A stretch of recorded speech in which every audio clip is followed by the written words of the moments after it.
dawowa well abokin aiki na bash kenan ya gabatar muku da wannan tattaunawa da ya yi da babban malami na tinasco a babban makaranta sabo da ya zo ya zo ma al'ummar musulmai baki da bamu da irin haka kasan ghana irin makaranta haka da aka kafa shi don watun al'umma mu samu ci gaba idan ya zo wurin neman ilimi lokaci ya kai mu kawo muku shirinmu na watun newspaper review inda za mu shiga cikin takardu na jaridu mu gani wani irin labarai yau suka watun rubuto ba da bata lokaci ba za mu fara da daily graphic insha Allah. But then before that akwai abokin aiki na nan ga kush ni dai kush da ke kiranka haka nan ne yau wanda ya saba zama cikin wannan kujera ba shi nan shi sa na mai gurbin shi ya so in cika ba dama huska na ba sabon huska ba ne kan wannan watun segment. But then today your regular host Amir Mukhtar wani abu ya kama shi wani wuri sabida haka ya kamacin zo zauna ya so in yi abin a madadin shi. Coach sanda zuwa. Well, now we'll back to you, but then let's look at the newspapers and then see. I mean, Nasan Chicken newspapers, it's all about the interdiction of the police officers by the Ghana police service, and of course, martani da dama da muka samu wurin waɗanda ko sun amince ko ba su amince da wannan mataki da wato police service suka doki ba. So we start with the Daily Graphic newspaper. Ga hoton yana kai. As to what it is, we will enter into the newspaper and find out. But then, wherever you are, if you have access to the Daily Graphic newspaper, go to page 16 and 17 of the newspaper. An wallafa wato cikakken labari kan kasan yandi. Mun san kasan yandi wurin ne babban kujeran kabila na dagon bawa yake. An kaje wurin an wallafa labari cikakke wanda dai ban kasar yandin nan menene yandin tun lokacin da aka kafa kasan kalubali da suke huskanta da kuma ci gaba da suka samu tun da wannan fara da muka sani suke yi tun da suka bari yin shi sa duk wanda ke son ya gano ya samu ilimin wannan ya doki newspaper Daily Graphic yana nan ciki shi sa that is it about the picture of the Ghana over there. But then the main story on the front page of the Daily Graphic shine Milo Marathon cries for lifeline, athletes in limbo. Mun san Milo Marathon wani shiri ne da ake hada masu gudu su zo ya so a zazzabi wasu su ya so su je su wakilci kasan Ghana a cikin gasa da ake yi na gudu-gudu, whether it is the Olympics game, whether it is the World Athletics Championship or what African Games. But then shekaru bakwai ke ga an kasa yin wannan wato competition din. Shin yau Daily Graphic sun shiga ciki suna son su gano me yasa 7 years ke ga ba ya ayi wannan competition. Then 232 mortuaries operate illegally. Labari da yake nan da ya burge ni cewa kamar dokoki da ya kamaci masu amfani da mortuary. Idan an ce mortuary kai da baka sani ba inda mutum in yayi kwan babu ake zuwa ajiye shi kamun a ja bisa shi firijin nan shi ake kira mortuary. Wai Ghana din muna da 232 mortuaries da suke operate bisa ka'ida ba wato illegally, wato ka'idodi da dokoki da ya kamaci su bi kai su run mortuaries ba su bi kan wannan ka'idodi ba. Sabida haka labari kenan da ya fito kai abu daya daga ciki ne da ke da kawo bacin rai abin da bai da kyau da irin abu haka zai iya ya bari ya tashi. Kai ka je ka kashe mutum sabida ma mortuary bai da licenses, ka kashe mutum kawai shi ka je ka ajiye mortuary ka gudu.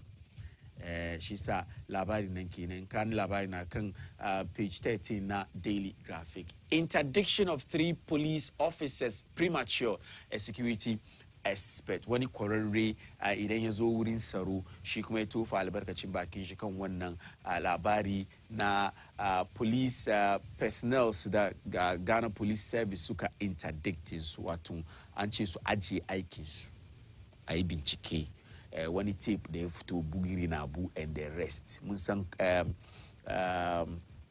Parliament na nan suna tattaunawa da waɗannan mutane. Quickly, let's move on to the other newspaper.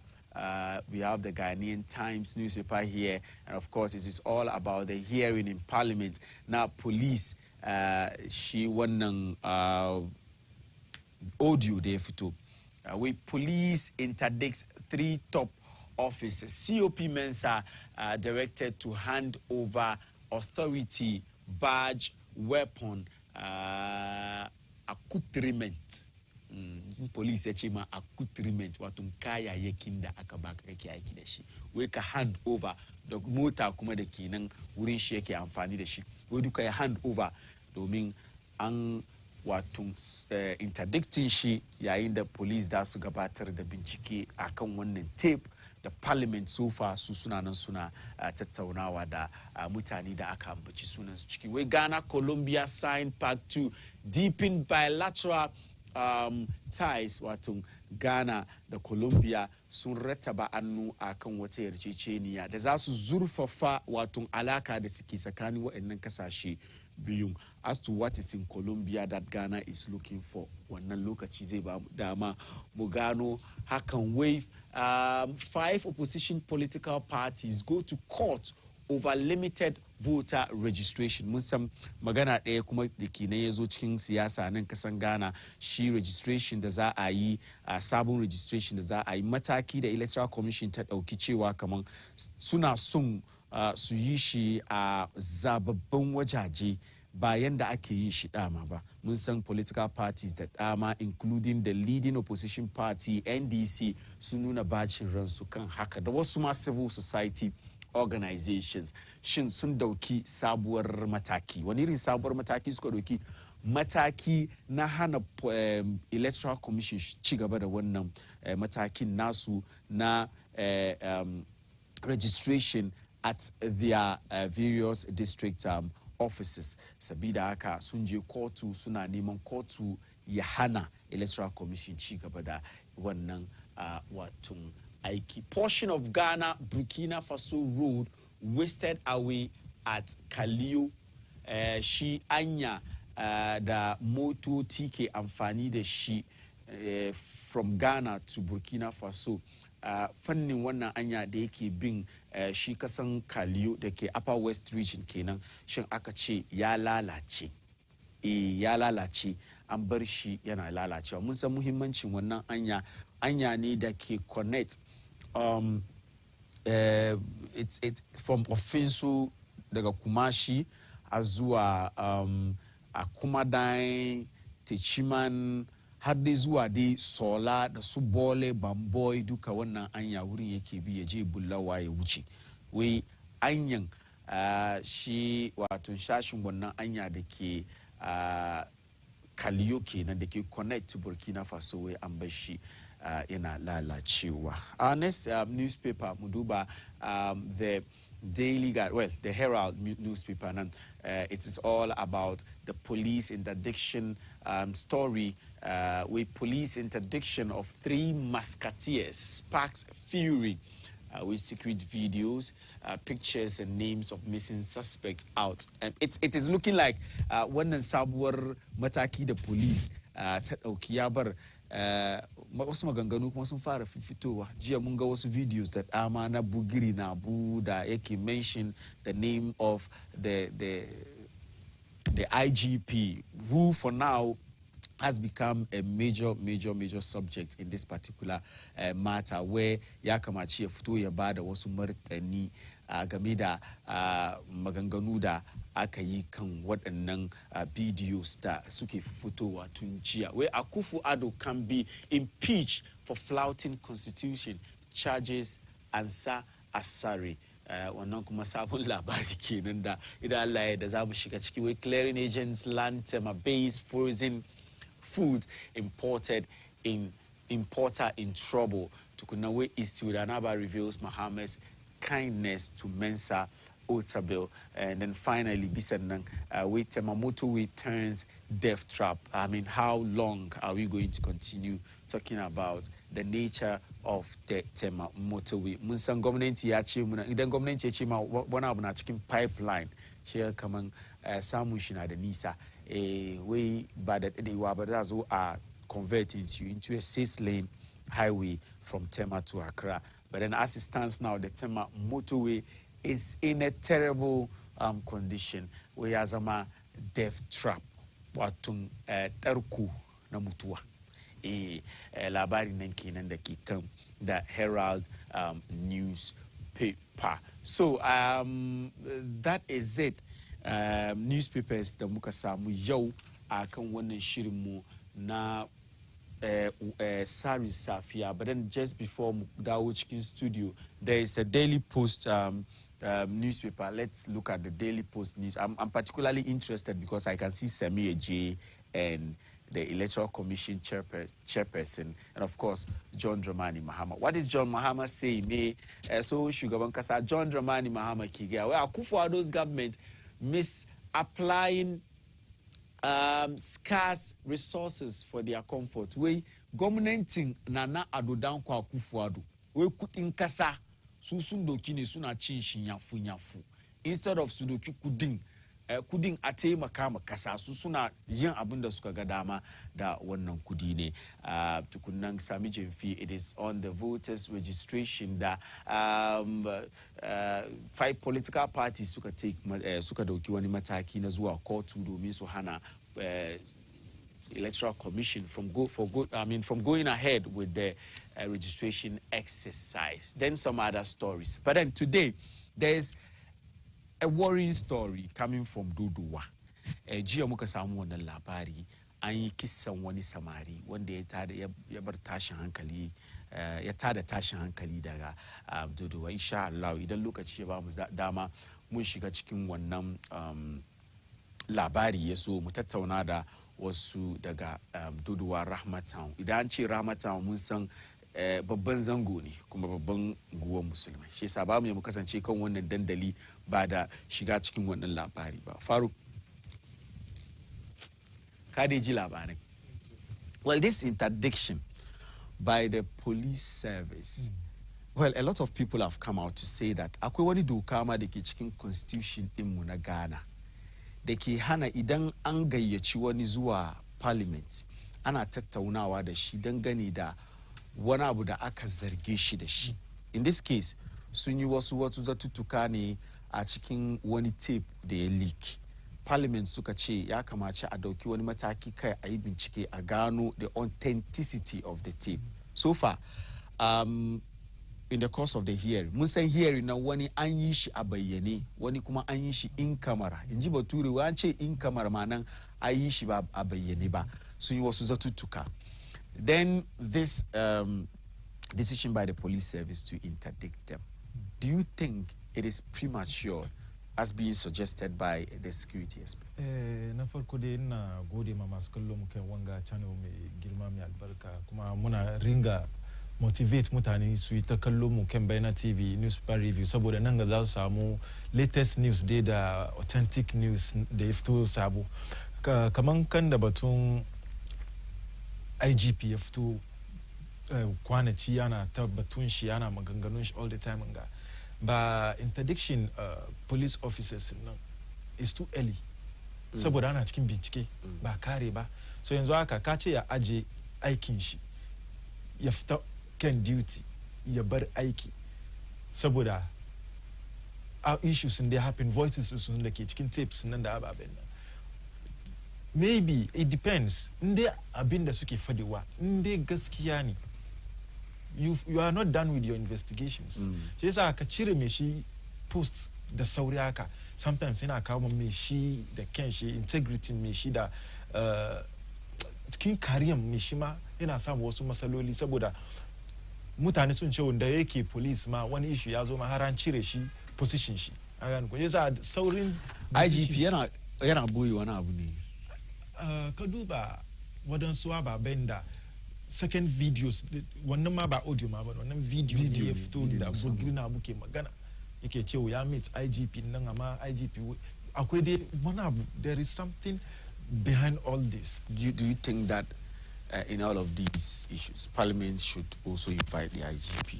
No, it's very necessary saboda especially with this latest video ganda bugiri na bu ya kamar Parliament su gayyace serious zo shi kuma a tambaye shi wasu Parliament su kuma kira bugiri na bu ba ka kuma Jim firan da yayi cikin wanga ma ba audio ma bane balle a ce video ne an gani jiya ma na gan video ina magana cikin video nan batu wasu procurement ma da wasu kudade da wasu ababai daidai wasu Parliament su kuma invite shi kuma yazo abin da ke ciki yazo ya fadi IGP kuma firan da bugiri na ce zai kira shi su yin Parliament su tambaye shi instead of interdicting these police officers saboda su ma suna da decision like reason why suke wannan COP Alex Manson shi da aka kira shi gaban committee ne ya faɗi musu gaskiya wai maganar da yayin nan ko gobe ya yi repeat wannan magana kuma ba a boye ba shi yasa wai shi IGP da ke wurin nan he's not been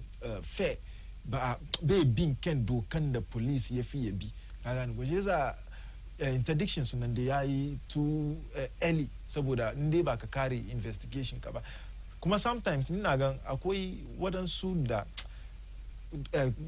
constitution garin ga da kenshi it's the government of the people amma kamar kannan ke fado kullum it's the government of some people ne seriously saboda ka duba issue ganda batun police manyan mutanen gari ne serious saboda COP Alex Mensanga the next position dai saura mai ne IGP ba ka ba self positions in police nan duka the last step ne saura mai ne IGP yasa an dai ka interdictin shi yanzu tun ba ka kare investigation ka ba then there is something going on kaman batun Sisila da pangan da ya fito the OSP ya freeze account Sisila da pan an ba da order where on freeze account so this should tell you kaman democracy in garin Kenshi is the government of some people but for the people ba talking about that so shugaban kasa John Dramani Mahama ya ce wai wannan gwamnati kudin kasa su suna ci ne suna amfana da kansu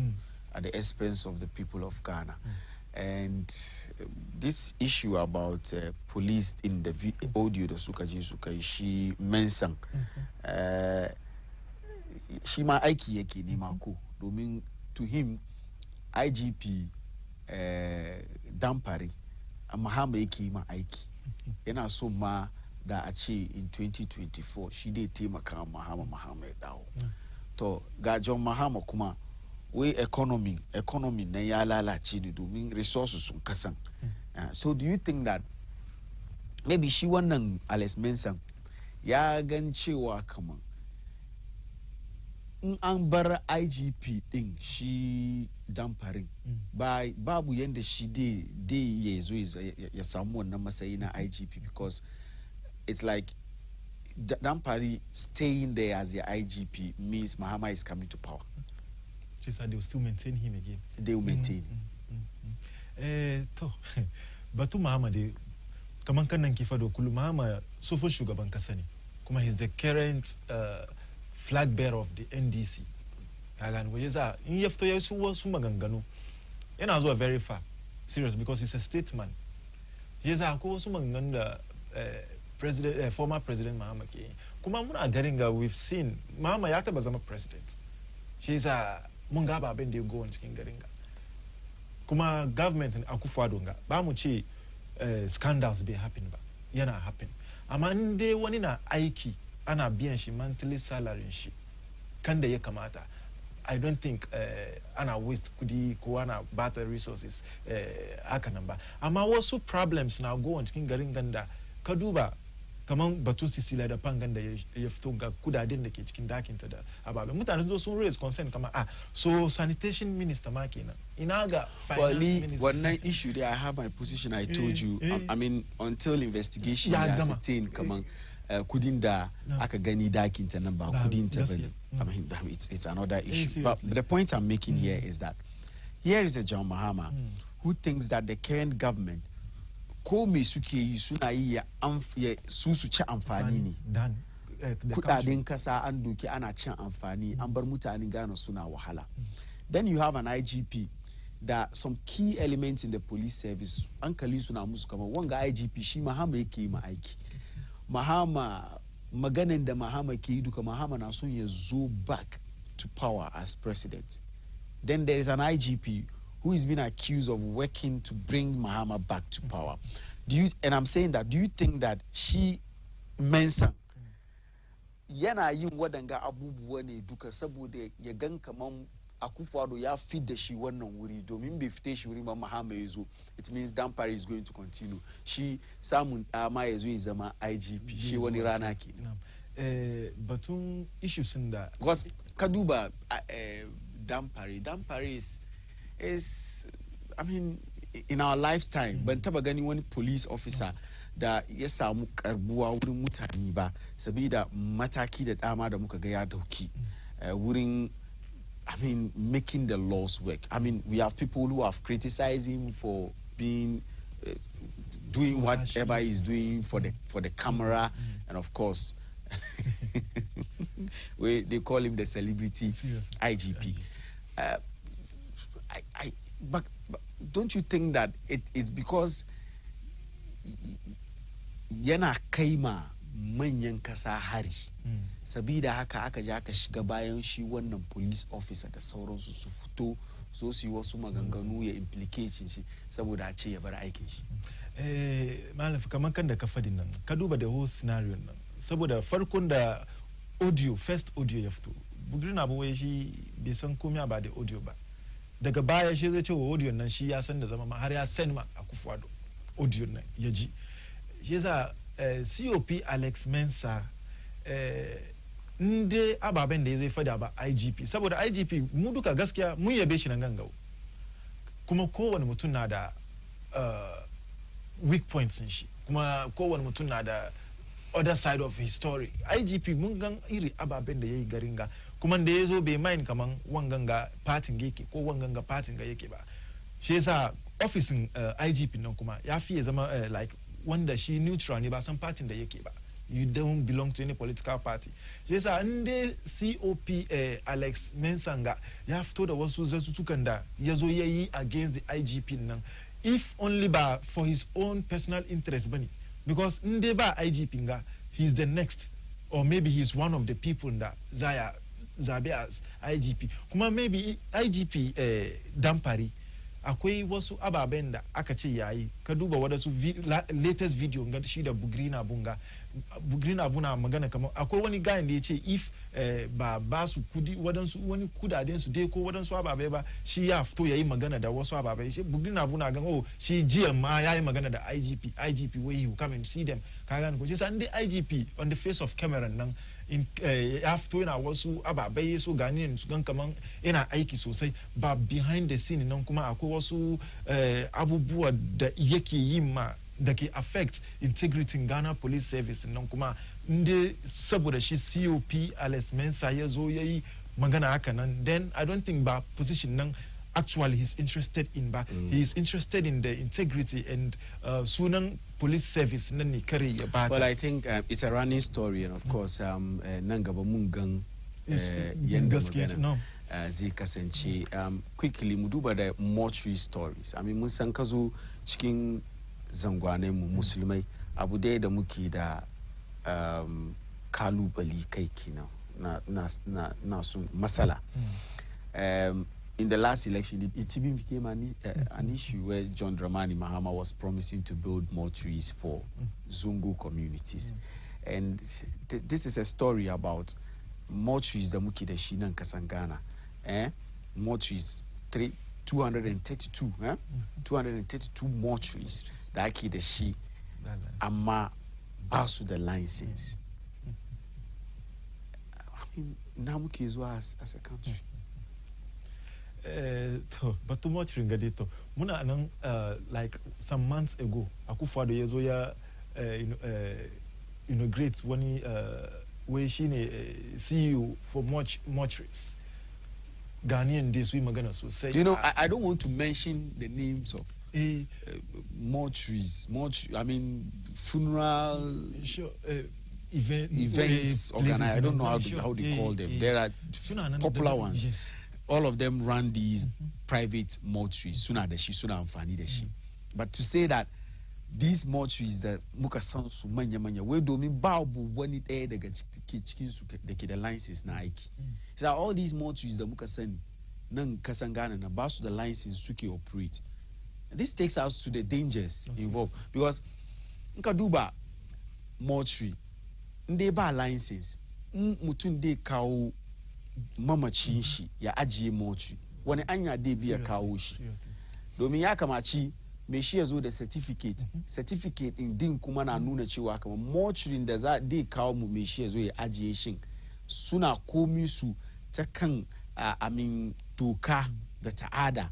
So idan mortuary nan bai da license of course na yin doki na yin jin kashe wani ma in kawo shi zon ajiye mortuary nemi wani wuri nan bi ko ba haka ba. A gaske ne mortuaries da ba su da license ga seriously it's a very big national issue saboda kaman kan da ka fadi inde mortuaries nan suna da license government ko ya kai akwai inde ka kawo maybe dead body akwai forms da zaka fill ko kuwa inde mai sha mutu gida mu musulmai haka ma mortuaries nan ma we shouldn't have more concern about mortuaries saboda mu mutu ya mutu ma ba mu need a ja sa mishi cikin mortuary ma inde mai sha mutu gida ma inda dare ne ana bar shi gida har gare ya waya kai shi wurin kwanciyarsa inde ta da rana ne kuma akwai lokaci ran da ya rasu wannan lokaci no an kai shi ka gane ko za mu batun mortuary nan I don't think we need it amma tun da dai wanga ya zama national issue ba su da license. Did you say we don't need mortuaries? We do sometimes.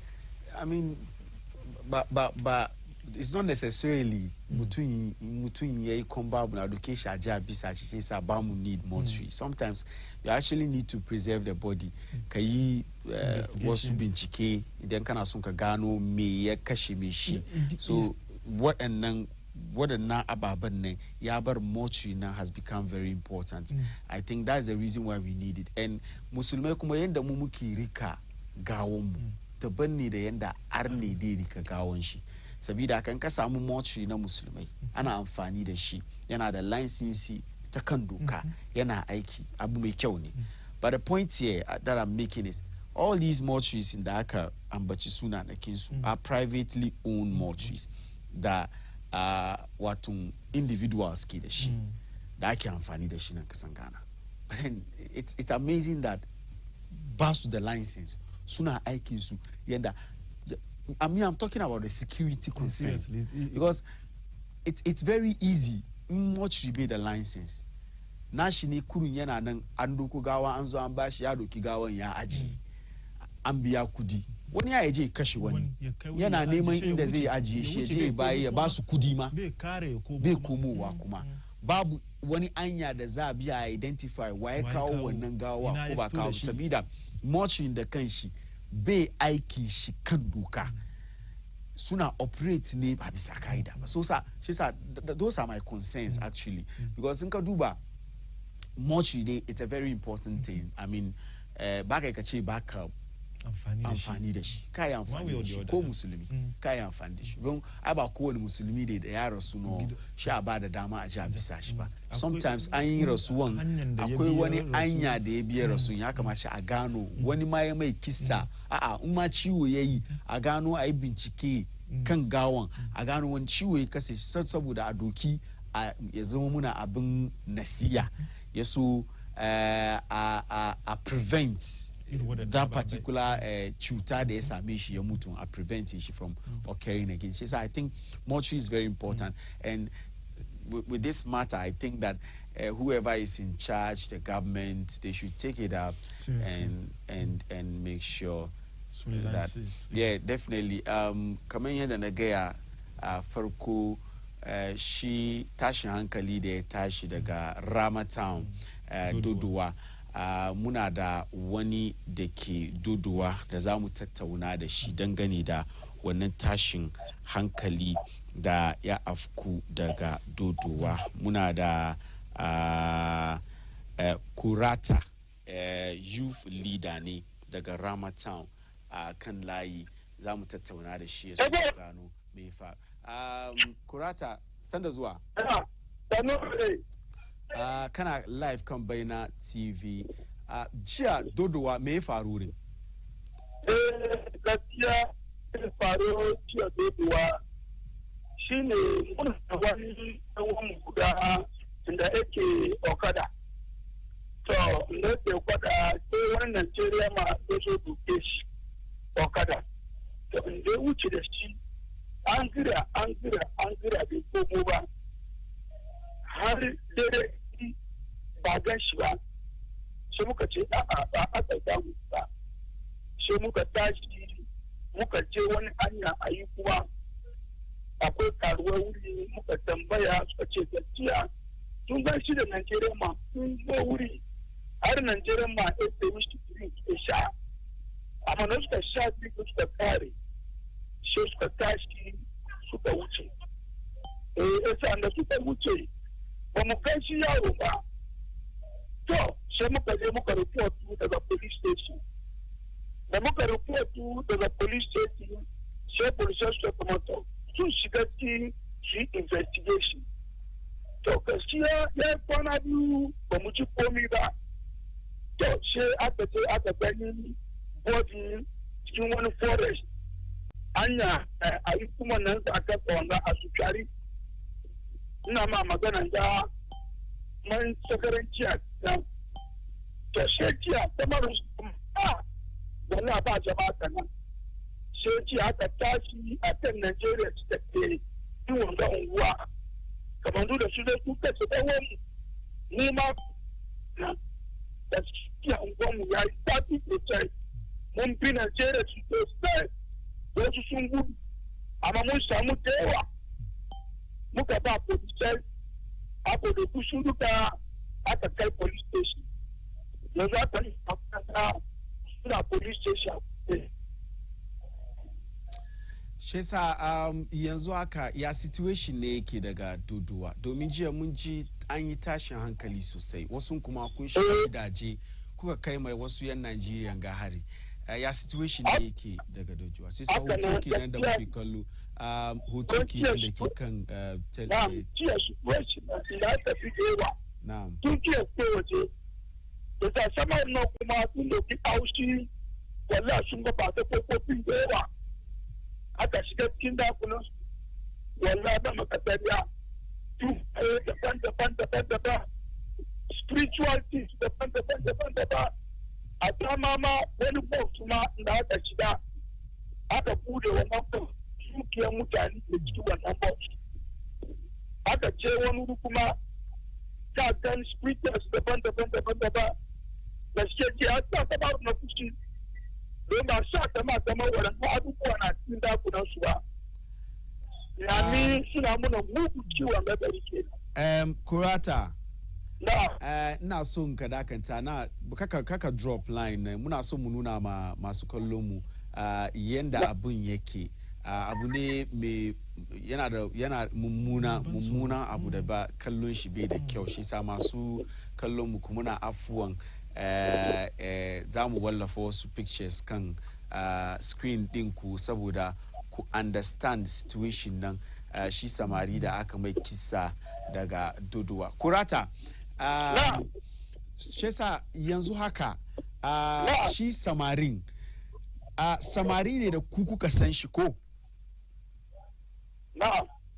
samari ne da kuka san shi ya sunan samarin da kan shi wanda aka kisa ok hoton shi ga hoton shi kan screen mu bana ina son kai ka ban masu kallo su sani ya sunan shi ya kun sunan shi Kamal Kamal me tukan okada ne me tuki okada ko shi da wani okada nan wanda da kaci sunan shi Kamal muna son mu fahimci wani abu daga wurinka sai sa dodo wannan irin ababa haka yana afkuwa ko dai wanne wato na farko da kuka gani wallahi gaskiya na Allah wani ya yi kamar na biyu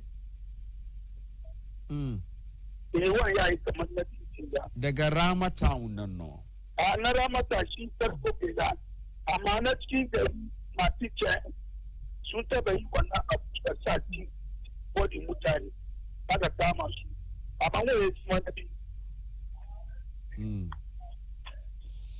Okay, so kace mutanen Nigeria da kuka kama su jiya ba ku ji ma kowa ciwo ba ne? Ba dai tattaba an sai kama su daga police su kwaje duka su da wuce da shi. An tattaba su kadan ko? Ta zan gobe ko na to wani ke da ta to mun gode kwarai mun kira ka ya so ko me ya faru yanzu dai mun san tunda dai suna annun 'yan sanda su ma sun yi bincike ya so a gani ko su suka yi ma wannan samari kisa ko kuwa ma wasu mutane daban ne wannan bincike dai bar a gano aka ku kuma Allah ya kara ba ku hankuri shi wanda ya yi kwambabun Allah ya jin kan shi mun gode kwarai da ka zo ka tattauna da mu kan wannan labari mun gode kwarai kisa masu kallon mu story nan kenan from Dodowa, and of course we heard from Kurata. He's a youth leader watun daga shi unguwa na Dodowa inda aka yi wanga kisa Allah ya jin kan samari. Faruk na son mu wrap up kan wanga issue albarkacin bakinka. Ba yi bano yana da ban tausayi seriously saboda ka duba picture wanda ke kwancin ma ka duba an daure shi ma shi za kana gan ba wai ya dai mutu haka nan bane akwai abin da aka yi mai kuma according to information ma kamin a ji a gan body nan ma kan da ya yaka ma wai kaman cire kan shi ne da zukiyan shi ka gani so it's very bad. Now he also mentioned something like da suka je gidaje sun ga wasu abubuwa dai kaman ni haka nan so shi za tun da dai sun kama su haka sun ba polisai investigations nan should go on seriously har yanzu wanda aka gan shi da yaro nan last time wanda ya sai mai drinking ma inda an san whereabout shi ko kuwa inda ana da picture shi waɗanda aka kama dai can identify him shi so a neme shi ko ya bar garin ma an ya nemo shi a kamo shi a make more investigation saboda wangan da ya hafin ga kagan kaman ya zama threat my life wasu Nigerians kuma garin ga. Yeah, and that's abu da nake so mu like kamu tag Nigerians in them. You see in wani ya je abu bai da kyau ya kamata a buga sunan mai shi a bar bugun garin da ya fito kabilan shi waɗannan abu yana create wasu tashin hankali da kagani ko in ka je ka ce Nigerian so what it means is ka gamu da kowane Nigerian duka you to you he's a murderer shi yasa ka je ka kai hari kan shi kamar yadda yake gawa sun kai hari kan mutanen Nigeria wasu na nan da ya innocent suna live normal life su amma an kai musu hari wai don wani ya je yayi wani abu kuma ma ana zarge ake mai ana suspecting shi ne ba yi bincike nan ya nuna cewa kamar wai don ya sai mai drink an ga shi da mai shi kan moto shi yasa shi ya je ya kashe mai shi ba shi yasa mu sa hankali idan abu ya zo haka akwai 'yan sanda da dokokin kasa suka ba su dama suke aiki su gano su yi bincike a gano wanda ya yi in an kai musu kara in ba su sun yi ba ne shi kuma don akwai abin da ake kira citizen arrest kuma ana yi ne kan bincike shi sa mu sa hankali ya so mu daina watun ambaton kabilan mutane da inda suka fito conclude kamar mutanen Najeriya suka yi so inda mutum kana samani kan mutumin Najeriya ya sa ka gamu da kowane mutumin Najeriya is a suspect so we should guard against that. I think that a nan lokaci dai ba mu dama akan namu shiri na wato newspaper review akan Tsarin Safiya kamar yadda muka sani abokin aiki na Bash ya zo ya dauki wannan dandali inda zai ci gaba da kawo muku wasu tattaunawa da matasa na Madina akwai wani shiri da dama da suka ajiye nan gaba da su yi na biki ne bikin matasa daga wato unguwar Madina muke shi yasa ba za a yayi irin abu haka ba su dama sun zo kan wannan babban dandali ba sabida haka Bash dai zo gabatar da wannan wato tattaunawa da matasan Madina. Ku kasance da mu a kan Baina TV.